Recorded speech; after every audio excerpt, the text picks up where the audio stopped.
নমস্কার বন্ধুরা, আজকে আমি বাস্তু নিয়ে একটা ছোট ভিডিও আপনাদের সঙ্গে শেয়ার করছি। যদি ভিডিওটি ভালো লাগে লাইক শেয়ার সাবস্ক্রাইব ও ফলো করতে কিন্তু ভুলবেন না। বিষয়বস্তু বাস্তু একটা বড় বিষয়, বড় সাবজেক্ট। অনেকে জন্মকুণ্ডলী অনুযায়ী ভালো কাজ করছেন কিন্তু ভালো অর্থ পাচ্ছেন না, ফল পাচ্ছেন না, বিভিন্ন রোগে ভুগছেন। এরকম অর্থাৎ শরীরে কোনো তেজ উত্তাপ নেই, এনার্জি পাচ্ছেন না, বিভিন্ন দিক দিয়ে আপনি সমস্যায় ভুগছেন। অর্থাৎ বাস্তুতে একটা বিরাট সমস্যা কিন্তু থাকার ফলে এই ধরনের ঘটনা ঘটতে পারে।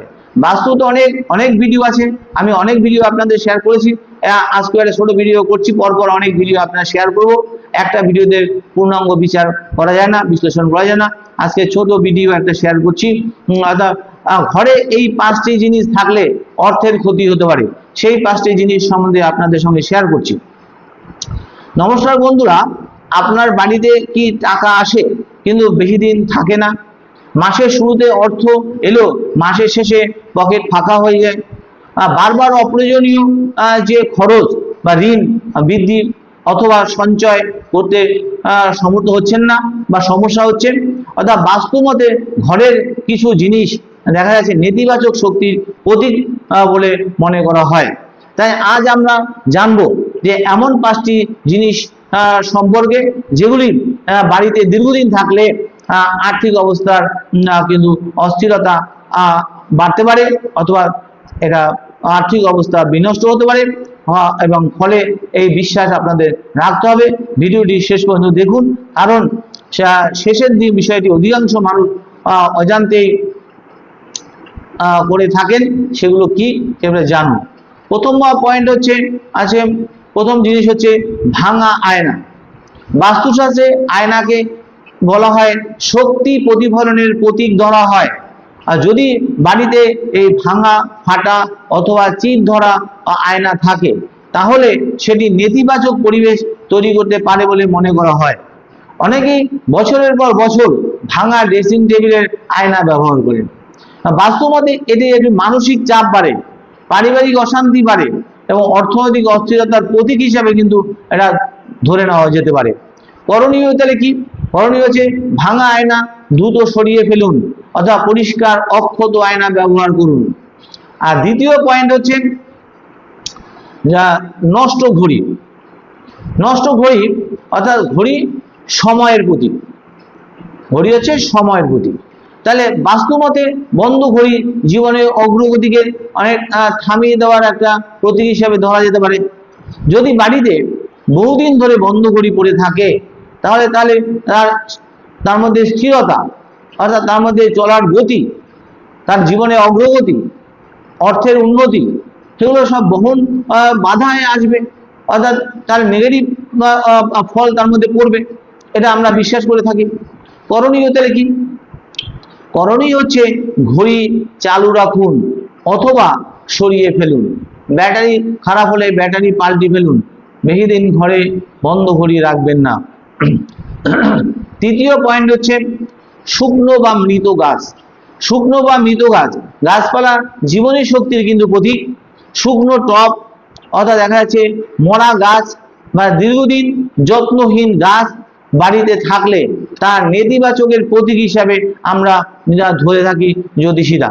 তা সবুজ গাছ যেখানে প্রাণ শক্তির প্রতীক, সেখানে মৃত গাছ কিন্তু স্থবিরতার প্রতীক অর্থাৎ থেমে থাকার প্রতীক। তাই যদি এরকম গাছ আপনার বাড়িতে থাকে, শুকনো টব থাকে, মরা গাছ থাকে, দীর্ঘদিন ধরে যত্নহীন গাছ পড়ে থাকে, ইতিমধ্যে তাড়াতাড়ি এগুলো বাড়ি থেকে দূরে সরিয়ে ফেলুন। আর করণীয় কি? শুকনো গাছ সরিয়ে তুলসী অথবা মানি প্ল্যান্ট অথবা অন্য সবুজ গাছ আপনারা লাগাতে পারেন। চতুর্থ পয়েন্ট হচ্ছে ভাঙা ইলেকট্রনিক জিনিস। অনেক বাড়িতে পুরনো মোবাইল, নষ্ট টিভি এবং অচল মিক্সার, খারাপ ফ্যান ঘরের ভিতরে আবর্জনা হিসেবে জমিয়ে রাখেন। বাস্তু মতে কিন্তু অচল জিনিস ঘরের শক্তির প্রবাহকে বাধা সৃষ্টি করে, পজিটিভ এনার্জিকে নেগেটিভ এনার্জিতে রূপান্তরিত করে, মনের গতিকে থামিয়ে দেয়, নতুন সুযোগ ও ইতিবাচক পরিবর্তনের পথে মানসিক চাপ কিন্তু অনেকটা বেড়ে যেতে পারে অর্থাৎ তৈরি হতে পারে। করণীয় তাহলে কি? করণীয় হচ্ছে অপ্রয়োজনীয় জিনিস বিক্রি করুন, দান করুন বা রিসাইকেল করুন, আবার চেঞ্জ করুন। পঞ্চম জিনিসটা হচ্ছে আপনার অপ্রয়োজনীয় জঞ্জাল, এটি সবচেয়ে গুরুত্বপূর্ণ জিনিস।